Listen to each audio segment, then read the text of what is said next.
Très heureuse de vous compter parmi nos téléspectateurs. Madame, monsieur, bonjour et bienvenue dans cette nouvelle session d'information. Tout de suite, déroulons le journal. Brazzaville abrite depuis le 1er août le 10e congrès panafricain de mathématiques en Afrique. Organisé par l'Union mathématique africaine UMA en sigle, la cérémonie d'ouverture s'est déroulée sous l'égide du Premier ministre chef du gouvernement Anatole Collinet Makosso. Reportage Joachim Niafunambungu.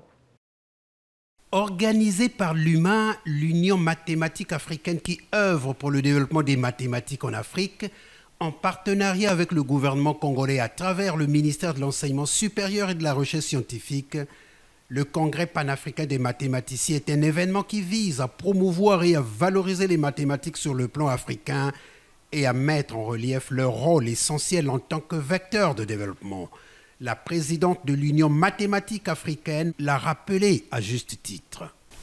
L'Union mathématique africaine a été créée lors du premier congrès panafricain des mathématiciens tenu à la faculté des sciences de Rabat, Maroc, en juillet 1976. Parmi les objectifs figuraient le développement de l'enseignement et de la recherche des mathématiques, y compris leur application au développement économique, social et culturel du continent. Rencontre continentale scientifique, le Premier ministre a exprimé sa satisfaction de voir ces assises se tenir pour la première fois en Afrique centrale et en terre congolaise. Ici au Congo, vous êtes au plus près de la source de votre science. Si l'on considère que le plus vieil objet mathématique connu, l'os d'Ishango, datant de plus de 20 000 ans, a été découvert au cœur de l'Afrique centrale, notamment dans le village Ishango en République démocratique du Congo, au bord d'un affluent de notre majestueux fleuve Congo. À travers cet os, on comprend qu'il y a plus de 20 000 ans, nos ancêtres africains manipulaient aussi bien l'addition, la soustraction, la multiplication et mieux encore la notion de nombre premier. Le Congrès panafricain des mathématiques, une occasion d'échange et d'apprentissage pour les mathématiciens du continent africain. 3 lauréats scientifiques ont été primés par le Premier ministre au cours de cette cérémonie, les professeurs Ali Bab Touti de la Tunisie et René Makindé de l'Afrique du Sud dans la catégorie Contribution pour la recherche en mathématiques. Le professeur Mamadou Sangaré du Sénégal dans la catégorie Contribution au renforcement à la passion des mathématiques en Afrique. Le ministre de l'Enseignement préscolaire, primaire, secondaire et de l'alphabétisation, Jean-Luc Moutou, a réuni le lundi 2 août dernier les cadres de quelques établissements privés qui ont reçu les agréments de leurs établissements scolaires. Il était accompagné du directeur d'agrément et du contrôle des établissements privés, Julien Samba. Plus de détails avec Welcome Devolo. C'est la 3e session depuis la libération du secteur de l'enseignement privé. Celle-ci aura la mission d'examiner les dossiers d'agrément de 1230 établissements scolaires de 11 départements dont 541 ayant reçu des agréments provisoires en 2018 et 2019. L'école congolaise a besoin des efforts de tous les acteurs dont vous en êtes le principal architecte et nous sommes les disciples. Cette session regroupe les établissements ayant obtenu et conservé l'agrément provisoire en 2018 et 2019. Il y a les écoles ajournées, les cas mixtes et celles qui ont nouvellement déposé leur dossier de demande d'agrément. La tenue régulière des sessions d'agrément nous permettra d'avoir une visibilité sur les bonnes écoles et effacera d'emblée les mauvaises. Nous sommes tous convaincus et persuadé que le mérite vous en revient seul, pour ne pas dire vous êtes l'artisan principal de la tenue de cette 3e session. Si Jean-Luc Moutou s'est réjoui de l'apport du secteur privé de l'enseignement, le ministre souligne néanmoins la nécessité d'assainir ce secteur et de renforcer ses capacités privées en vue de la bonne marche du système éducatif congolais.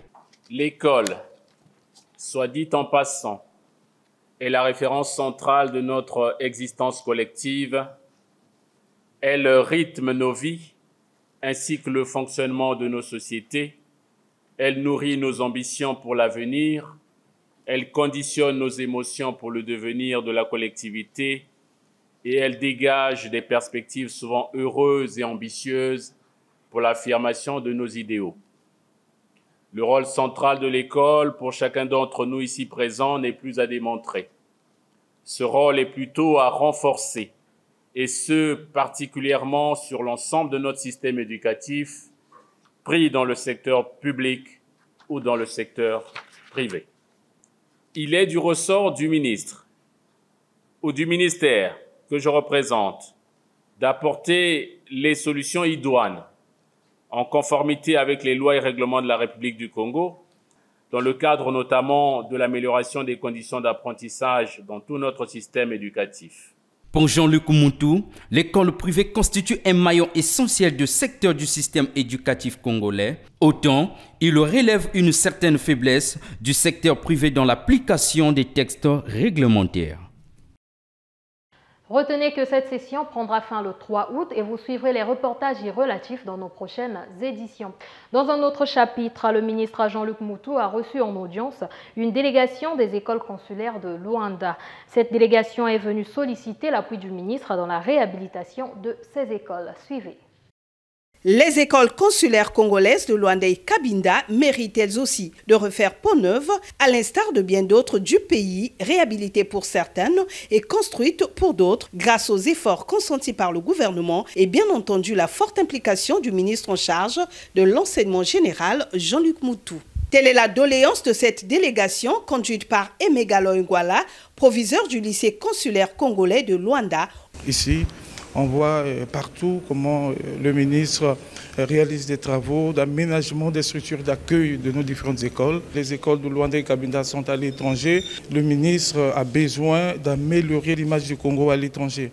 Donc on a présenté des plans de reconstruction de ces écoles. Celle de Luanda est d'ailleurs déjà en pleine reconstruction et nous sollicitons donc l'appui du ministère pour continuer ces travaux l'année prochaine.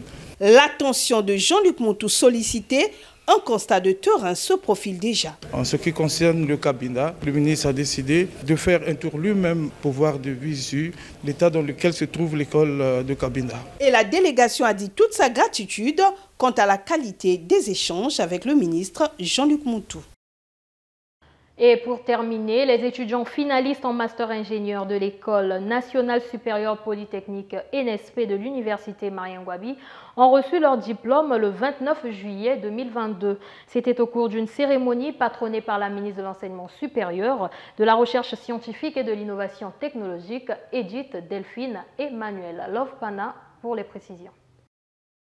La première édition de la remise des diplômes de gratification des finalistes en master et en ingénierie de l'École nationale supérieure polytechnique NSP s'est terminée sur une note de satisfaction, a souligné Madame Edith Delphine Emmanuel, ministre de l'Enseignement supérieur, de la Recherche scientifique et de l'Innovation technologique. Il y a non seulement parrain, mais aussi ministre. Donc nous avons l'aspect politique, l'État se réjouit. Mais ce type de cérémonie regroupe aussi les parents. Vous avez dit tout à l'heure, par le biais de votre représentante, que vous êtes fiers. Oui, vous avez raison d'être fiers. Et cette fierté est partagée par tous, mais fait surtout le bonheur de vos parents, de tous ceux qui vous ont soutenu durant votre scolarité. C'est du plaisir, du bonheur que j'ai à être ici. Je pense l'exprimer pleinement par mon propos et je vous souhaite, chers étudiants, bonne chance, bon vent et je ne doute pas que l'avenir s'annonce radieux pour vous. Je vous remercie. Créée en 1996, l'adhésion à l'École nationale supérieure polytechnique se fait par voie de concours. Fin du journal, merci à vous de l'avoir suivi et excellente suite de programme sur EAD TV, la toute première chaîne éducative du Congo. Je vous retrouve très prochainement. D'ici là, portez-vous bien.